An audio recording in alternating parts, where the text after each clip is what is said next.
video ay isi-share ko sa inyo yung pagbabakuna sa mga alaga namin dito sa subdivision.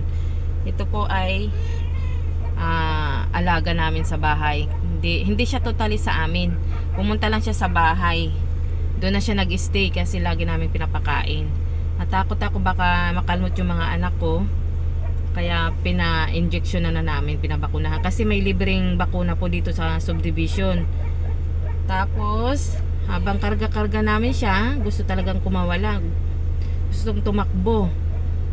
Ang ending, nilagay namin sabay kanina sa basket, tumalon pa rin. Ang ginawa namin, dinala namin yung kotse, sinakay namin siya dito. Ayan na silang dalawa, baby niya. Kaming nakapila, nasa second batch kami kasi anong oras na kami pumunta dito, alas 10 pasado. Sa clubhouse po namin ito. Every year may libreng bakuna yung yung munisipyo namin dito sa Naik.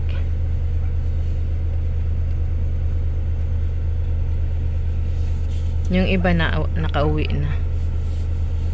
Hindi kasi sana ito yung pusa na karga-karga. Nakalmot nga ako sa tiyan habang karga-karga namin papunta dito. Hindi pa nga kami nangangalahati ng lakad, nabitawan na ng asawa ko, kaya pinagdesisyonan na lang namin na ilagay sa kotse.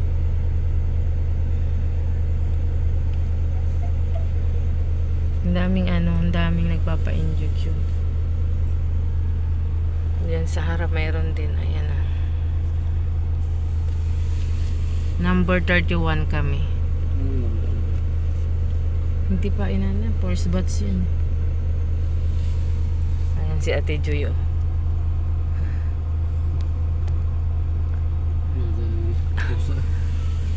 Maganda, may kulungan. Sa atin kasi walang kulungan eh. Medyo matagal din yung bakuna dito.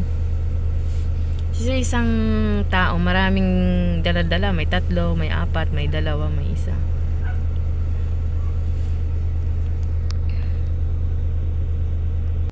Ayan, may parating pa.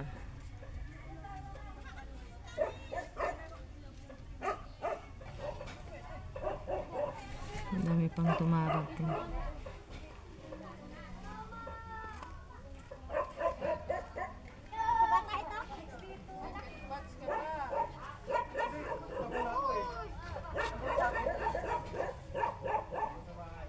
Ang alaga namin, tagal. Naburyong na. Yung anak niya, ayan, tulog na tulog.